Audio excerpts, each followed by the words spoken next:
ಜಗನ್ನಾಥ್ ಯಾದವ್ ಅಂತೇಳಿ ಕಾಂಗ್ರೆಸ್ ಪಕ್ಷದ ಕಾರ್ಯಕರ್ತ. ಸರ್, ತಮ್ಮ ಮಟ್ಟದ ಮೇಲೆ ತಮ್ಮ ಮೇಲೆ ಅಪಾರವಾದ ಗೌರವ ಇದೆ. ಯಾಕಂದರೆ ನೀವು ಹೇಳಿಕೆಯಿಂದ ಇವತ್ತಿನ ಸ್ವಾಮೀಜಿಗಳೆಲ್ಲ ಹಿಟ್ ಆ್ಯಂಡ್ ರನ್ನು ಒನ್ ವೇ ಆ ಥರ ಹೋಗ್ಬಿಡ್ತಾರೆ. ತಮ್ಮ ಹೇಳಿಕೆನ ಯಾವಾಗಲೂ ಸ್ಪಷ್ಟವಾಗಿ ನೀವು ಹೇಳ್ತೀರಾ. ಇದೇ ಸಂದರ್ಭದಲ್ಲೂ ಅಷ್ಟೇ ಈ ಮೀಡಿಯಾದಲ್ಲೂ ನೀವು ಹೇಳಿರೋದು ಪತ್ರಿಕೆ ಹೇಳಿಕೆನ ಒಪ್ಕೊಂಡು ಇದ್ದೀರಾ. ನನ್ನದೊಂದು ನಿಮ್ಮ ಈ ಪ್ರತಿಕ್ರಿಯೆಗೆ ನನ್ನದೊಂದು ಅಭ್ಯಂತರ ಸರ್. ವಿಶ್ವಗುರು ಬಸವಣ್ಣನವರು ಅಂದರೆ ಸಾಂಸ್ಕೃತಿಕ ರಾಯಭಾರಿಯಾಗಿದ್ದಾರೆ ಈಗ, ಅಂದರೆ ನಮ್ಮ ಸರ್ಕಾರ ಮಾಡಿದ್ದು. ಅಂಥ ನಾಡಲ್ಲಿ ನೀವು ಹೇಳ್ದಂಗೆ ಹಸಿರು ಧ್ವಜ ಹಾರೋದಕ್ಕೆ ಮಠಗಳಿಗೆ ಇನ್ನೂ 1000 ವರ್ಷ ಆದ್ರೂ ಆಗಲ್ಲ ಅನ್ನೋದು ನನ್ನದೊಂದು ನಿಮ್ಮ ಥರನೇ ಅಭಿಪ್ರಾಯ. ನಿಮ್ಮ ಹೇಳಿಕೆಗೆ, ಯಾಕಂದರೆ ನೀವು ಹಾಟ್ ಸೀಟಲ್ಲಿ ಕೂತಿದ್ದೀರ, ಅಂದರೆ ನೀವು ಒಂದು ಮಟ್ಟದಲ್ಲಿದ್ದೀರಾ. ಅಸ್ಪೃಶ್ಯತೆಯನ್ನು 35-40 ವರ್ಷಗಳಿಂದ ಅಭಯ ಕೊಡ್ತಾ ಇದ್ದೀರಾ ಅವ್ರಿಗೆ, ಹಂಗೇನಾಗೋದಿಲ್ಲ, ಹಸಿರು ಧ್ವಜ ಇಲ್ಲ ಸರ್, ಅಭಯ ಅಂತೇಳಿಲ್ಲ ಸರ್. ನೀವು ಅಂಥ ಒಳ್ಳೆ ಸ್ಥಿತಿ ಅಂದರೆ ಮಠದವರಾಗಿ ನಿಮ್ಗೆ ಯಾಕೆ ಆ ಭಯ ಕಾಡುತ್ತೆ ಅನ್ನೋದು ನನ್ನ ವೈಯಕ್ತಿಕ ಪ್ರಶ್ನೆ. ನೀವು ಅದ್ರ ಬಗ್ಗೆ ಚಿಂತೆ ಬಿಡಬೇಕು. ಮತ್ತು ನಿಮ್ಮದು ಏನು ನೀವು ಗುರಿ ಇಟ್ಕೊಂಡಿದ್ದೀರ ಅದನ್ನು ಸಾಧಿಸ್ತೀರ ಅನ್ನೋದು ನನ್ನ ಒಂದು ಆಡಳಿತ ಪಕ್ಷದ ಕಾರ್ಯಕರ್ತರಾಗಿ ತಮ್ಮ ಸರ್. ಇಲ್ಲ, ಆಡಳಿತ ಪಕ್ಷ ಬೇರೆ ವಿಚಾರ ಸರ್. ನೀವೇ ಹೇಳ್ದಂಗೆ 5 ವರ್ಷ ಅಷ್ಟೇ ಇದು ಅಧಿಕಾರ. ಯಾಕಂದರೆ ಜನಸಾಮಾನ್ಯವಾಗಿದ್ರೇ, ಯಾಕಂದರೆ ಇದು ಬಂದು ಒಂದು ಸಾರ್ತಿ ಹುಟ್ಟಿದ್ರೆ ಸಾಯೋವರೆಗೂ ನಾವು ಅನುಭವಿಸ್ಬೇಕು, ನೀವು ಅನುಭವಿಸ್ಬೇಕು. ಆ ನಿಲುವ ಬಗ್ಗೆ ನಾನು ಮಾತಾಡ್ತಾ ಇರೋದು. ಅದರಿಂದ ನಿಮ್ಗೆ ಯಾಕೆ ಆ ಚಿಂತೆ ಕಾಡುತ್ತೆ ಅನ್ನೋದು ನನ್ನ ವೈಯಕ್ತಿಕ ಪ್ರಶ್ನೆ. ಯಾಕೆ ಆ ಚಿಂತೆ ಕಾಡುತ್ತೆ ನಿಮಗೆ? ಮಠದ ಮೇಲೆ ಹಸಿರು ಧ್ವಜ ಬಂದ್ಬಿಡುತ್ತೆ ಅನ್ನೋ ಚಿಂತೆ ನಿಮ್ಗೆ ಯಾಕೆ ಕಾಡುತ್ತೆ?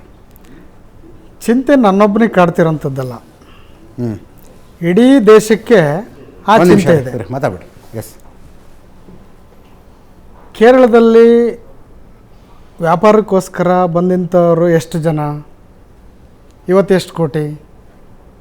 ನೀವು ಯೋಚನೆ ಮಾಡಿ. ಹೈದರಾಬಾದ್ನಲ್ಲಿ ಒಬ್ಬ ಲೀಡ್ರ್ ಇದ್ದಾರೆ. ಒಂದು 3 ನಿಮಿಷ ಟೈಮ್ ಕೊಡಿ, ಪೊಲೀಸ್ನವ್ರು ಸುಮ್ಮನಿದ್ರೆ ನಿಮ್ಮನ್ನೆಲ್ಲ ಏನು ಮಾಡ್ತೀವಿ ನೋಡಿ ಅಂತ ಹೇಳ್ತಾರೆ. ಅವೆಲ್ಲ ವರದಿ ನೋಡಿದ್ದೀರಲ್ಲ. ನನ್ನ ಜನರಿಗೆ ಅಂಥ ಪರಿಸ್ಥಿತಿ ಬರಬಾರ್ದು ಅನ್ನುವಂಥ ಆತಂಕ ಕೋಟ್ಯಾಂತರ ಜನಕ್ಕಿದೆ. ಹಾಗಂತೇಳಿ ಅವರೆಲ್ಲ ನಮ್ಮ ದೇಶ ಬಿಟ್ಟು ಹೋಗ್ರಿ ಅನ್ನೋಕ್ಕಾಗಲ್ಲ, ಅವ್ರು ನಮ್ಮನ್ನು ಬಿಟ್ಟು ಹೋಗ್ರಿ ಅಂತ ಹೇಳೋಕ್ಕಾಗಲ್ಲ. ನಮ್ಮ ದೇಶದಲ್ಲಿರುವಂಥವರು ಆಯಾ ಧರ್ಮಗಳನ್ನು ಗೌರವಿಸ್ಕೊಂಡು ಎಲ್ಲ ವರ್ಗದವ್ರನ್ನ ಪ್ರೀತಿ ಮಾಡಿಕೊಂಡು ಶಾಂತಿ ಸಹಬಾಳ್ವೆಯಿಂದ ಇರಬೇಕನ್ನುವಂಥ ಮಾತಿನ ಅರ್ಥ ನಮ್ಮದು.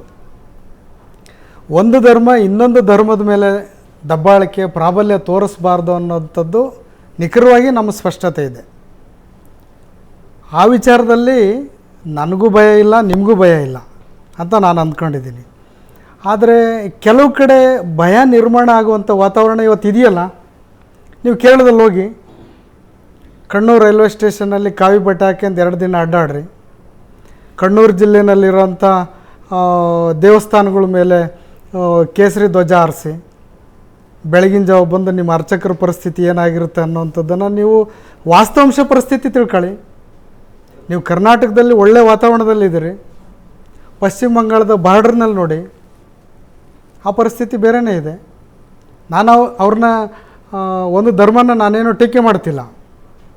ಮಲಪ್ಪುರಂ ಜಿಲ್ಲೆಗೆ ಹೋಗಿ ಒಂದು ಜಿಲ್ಲಾಧಿಕಾರಿ ಕಚೇರಿಗಳಲ್ಲಿ ಜಿಲ್ಲಾಧಿಕಾರಿನೂ ಅವರೇ ಇರಬೇಕು, ಜಿಲ್ಲಾಧಿಕಾರಿನಲ್ಲಿ ಗುಮಾಸ್ತನೂ ಆತನೇ ಇರಬೇಕು. ಇವತ್ತಿಗಿದೆ ಅಂಥ ವಾತಾವರಣ. ನೀವು ವಾಸ್ತವಾಂಶನ ಸ್ವಲ್ಪ ಅಧ್ಯಯನ ಮಾಡಬೇಕು. ಇದನ್ನು ನೀವು ಭಯ ಅಂತೀರೋ ಅಥವಾ ಮುಂದಿನ ಆತಂಕ ಅಂತೀರೋ ಅಥವಾ ಹೀಗೆ ಮುಂದುವರೆದ್ಕೊಂಡು ಹೋಗಲಿ ಅಂತೀರೋ ಅದು ನನಗೆ ಗೊತ್ತಿಲ್ಲ. ಅದು